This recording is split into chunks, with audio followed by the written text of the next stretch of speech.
Fala, minha gente! Tudo bem com vocês? Espero que estejam maravilhosamente bem e prontos para mais uma leitura da palavra do nosso Deus e amado Pai. Hoje estaremos lendo o capítulo 16 do livro de 1 Reis. Leremos o capítulo 3 do livro de Colossenses, capítulo 46 de Ezequiel e capítulo 102 de Salmos. Nessa ordem. Antes de darmos início a mais uma leitura, vamos a um momento de oração? Então fecha teus olhos.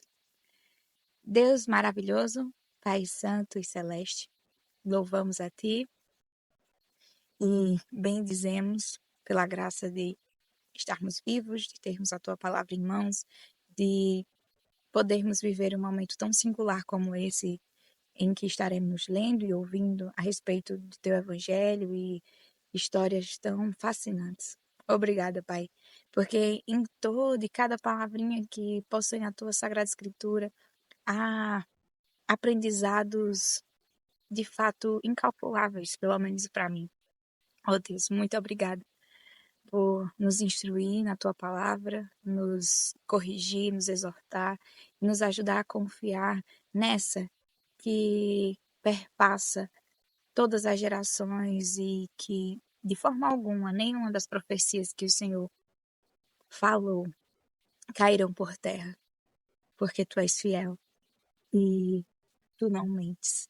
Como é bom confiar no Senhor. Nos ajuda a entender tudo que iremos ler, a retermos esse conhecimento, a colocarmos em prática, nos ajuda a lembrarmos não só quando nós necessitamos agir em conformidade com essa verdade, mas também quando outras pessoas necessitam que a gente os alerte, os instrua, os corrija, porque a tua palavra é útil para isso. Obrigada, Deus, por cuidar tão bem de cada um de nós, nos sustentar e não nos abandonar. É assim que oramos a Ti, pelos méritos do Teu Filho, te agradecemos. Amém e amém. Capítulo 16 do livro de 1 Reis. Então a palavra do Senhor veio a Jeú, filho de Hanani, contra Baasa, dizendo: Eu levantei do pó e fiz com que você se tornasse chefe sobre o meu povo de Israel.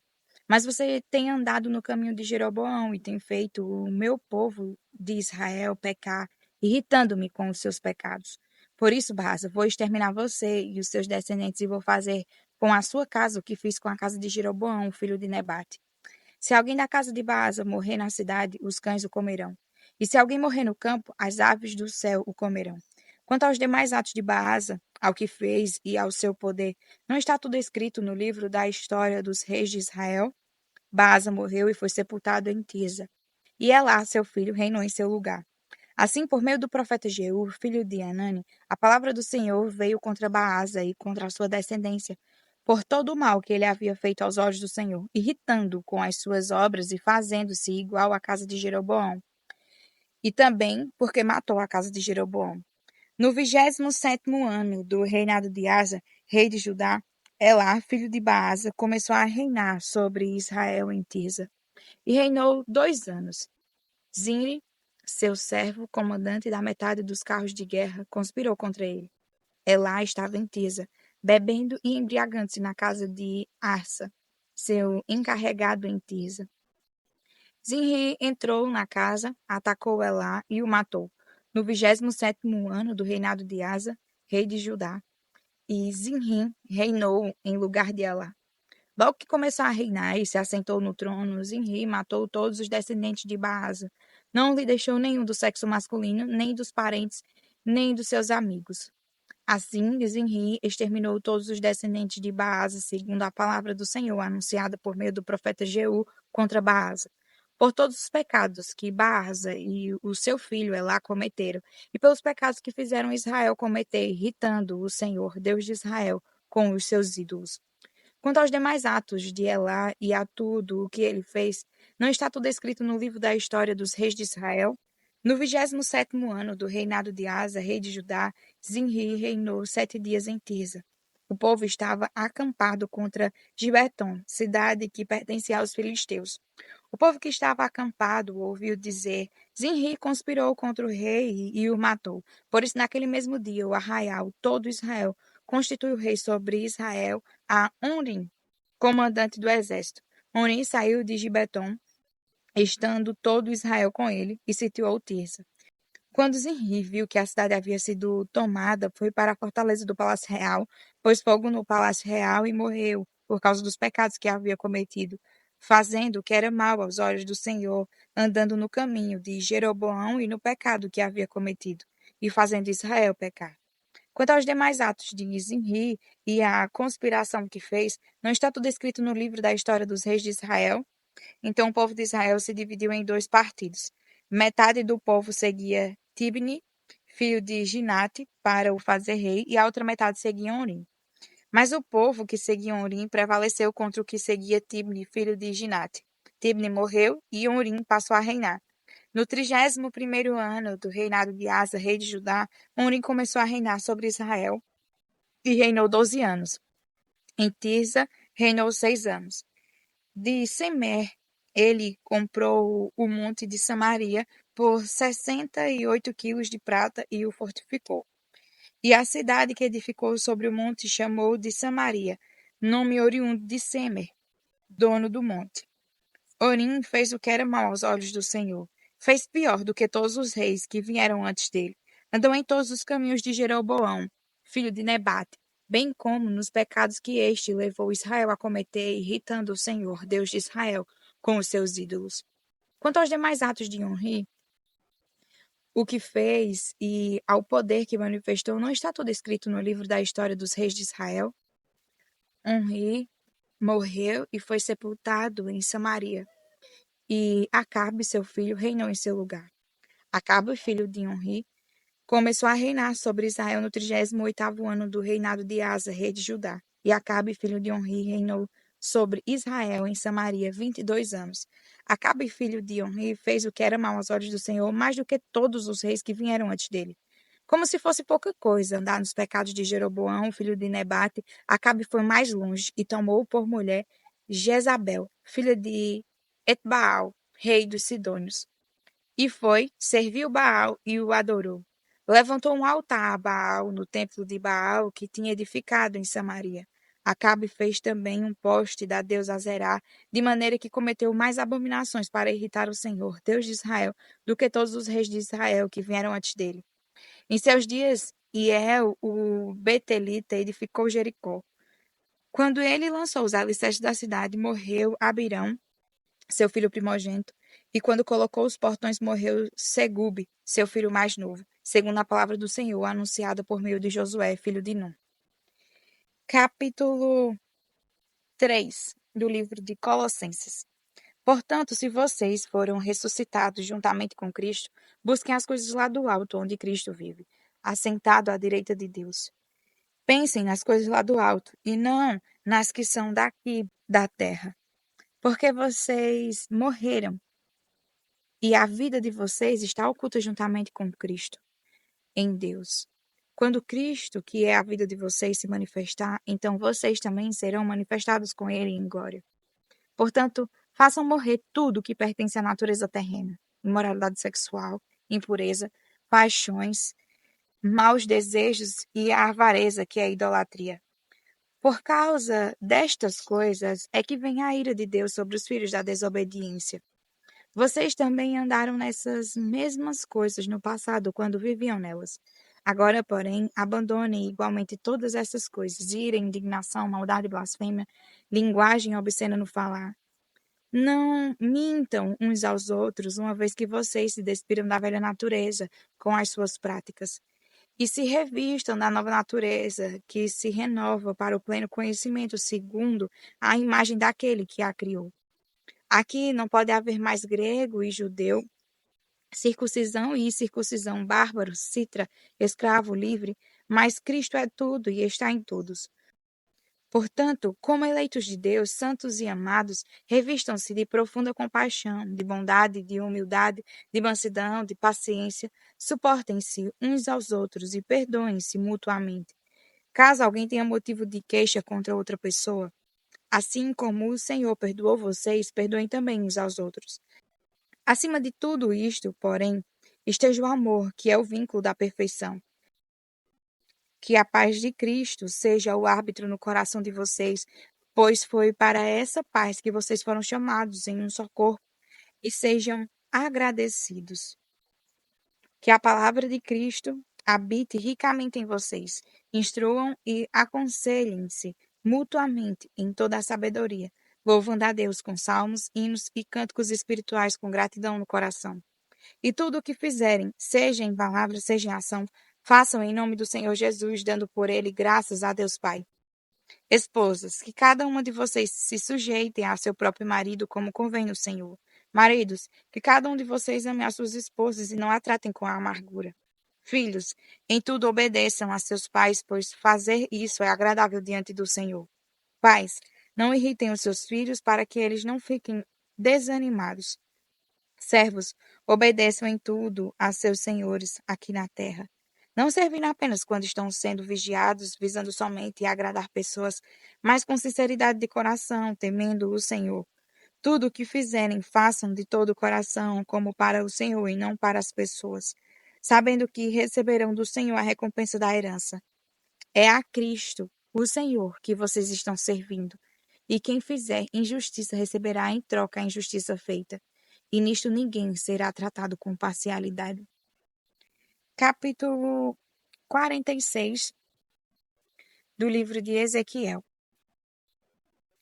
Assim diz o Senhor Deus: o portão do átrio interior, que dá para o leste, estará fechado durante os 6 dias de trabalho, mas será aberto no sábado e também na festa de lua nova. O príncipe entrará de fora pelo vestíbulo do portão e permanecerá junto ao batente do portão. Os sacerdotes prepararão o holocausto dele e os seus sacrifícios pacíficos. Ele se prostrará no limiar do portão e sairá, mas o portão não será fechado até a tarde. O povo da terra adorará na entrada do mesmo portão, nos sábados e nas festas de lua nova diante do Senhor.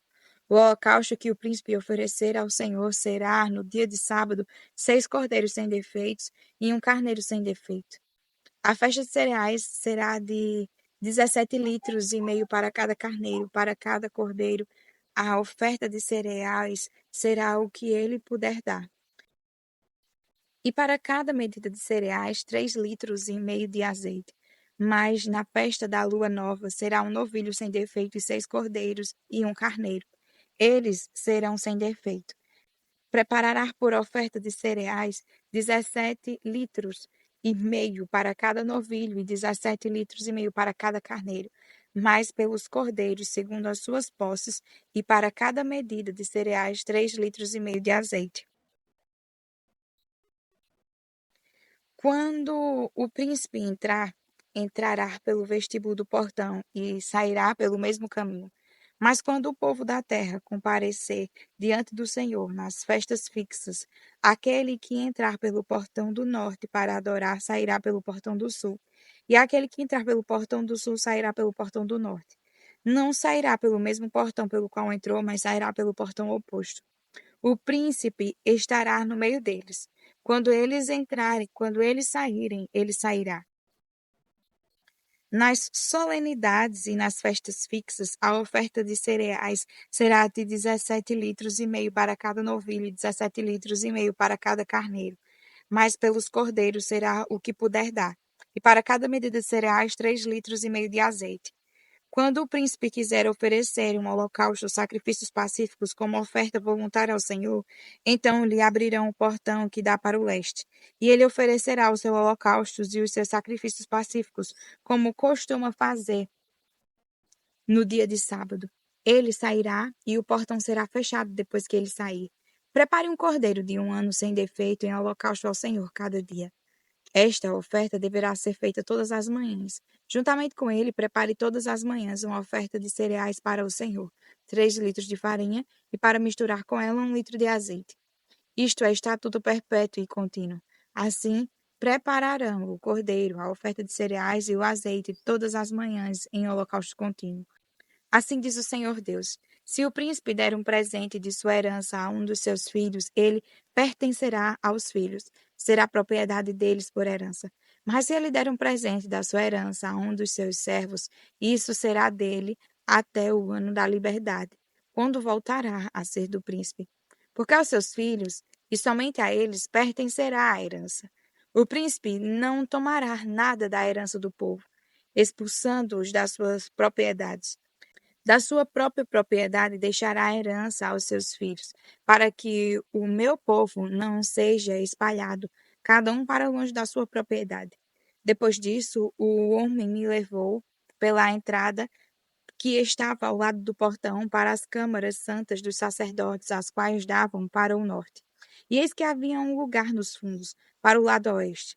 Ele me disse: Este é o lugar onde os sacerdotes cozinharão a oferta pela culpa e a oferta pelo pecado, e onde assarão as ofertas de cereais, para que não tragam nada para o átrio exterior e assim santifiquem o povo. Então ele me levou para fora, para o átrio exterior, e me fez passar pelos 4 cantos do átrio. E eis que em cada canto do átrio havia outro átrio. Nos 4 cantos do átrio havia átrios pequenos, menores, de 20 metros de comprimento por 15 de largura. Os 4 tinham as mesmas dimensões. Havia um muro ao redor dos átrios, ao redor dos 4, e havia lugares para cozinhar ao pé dos muros ao redor. Então ele me disse: São estas as cozinhas onde os ministros do templo cozinharam os sacrifícios do povo. Capítulo 102 do livro de Salmos. Ouve, Senhor, a minha súplica, e cheguem a ti os meus clamores. Não escondas de mim o teu rosto no dia da minha angústia. Inclina-me os ouvidos. No dia em que eu clamar, responde-me depressa. Porque os meus dias desaparecem como fumaça e os meus ossos queimam como se estivessem no fogo. Cortado como a erva, secou-se o meu coração, até me esqueço de comer o meu pão. Os meus ossos já se apegam à pele por causa do meu dolorido gemer. Sou como o pelicano no deserto, como a coruja das ruínas. Não durmo e sou como o passarinho solitário nos telhados. Os meus inimigos me insultam a toda hora. Furiosos contra mim, praguejam com o meu próprio nome. Por pão tenho comida cinza, e as lágrimas se misturam com a minha bebida. Por causa da tua indignação e da tua ira, porque me elevastes e depois me abatestes. Como a sombra que declina, assim são os meus dias, e eu vou secando como a relva. Tu, porém, Senhor, permaneces para sempre, e a memória do teu nome de geração em geração. Tu te levantarás e terás piedade de Sião. É tempo de te compadeceres dela, e já chegou a sua hora. Porque os teus servos amam até as pedras de Sião, e se compadecem do seu pó. Todas as nações temerão o nome do Senhor, e todos os reis da terra temerão a sua glória. Quando o Senhor reconstruir Sião e se manifestar na sua glória, quando atender à oração do desamparado e não desprezar as suas preces. Isto ficará registrado para gerações futuras, e um povo que há de ser criado louvará o Senhor, dizendo: O Senhor, do alto do seu santuário, desde os céus, olhou para a terra, a fim de ouvir os gemidos dos cativos e libertar os condenados à morte. Em Sião será anunciado o nome do Senhor e o seu louvor em Jerusalém, quando se reunirem os povos e os reinos para servirem o Senhor. Ele me abateu à força no caminho e abreviou os meus dias. Eu disse: Deus meu, não me leves na metade da minha vida, tu cujos anos se estendem por todas as gerações. Em tempos remotos lançastes os fundamentos da terra, e os céus são obra das tuas mãos. Eles perecerão, mas tu permaneces. Todos eles envelhecerão como veste, como roupa os mudará e serão mudados. Tu, porém, és sempre o mesmo, e os teus anos jamais terão fim. Os filhos dos seus servos habitarão seguros, e diante de ti se estabelecerá a sua descendência. Amém. Até mais, para mais uma leitura da palavra do Senhor. Fiquem com Deus.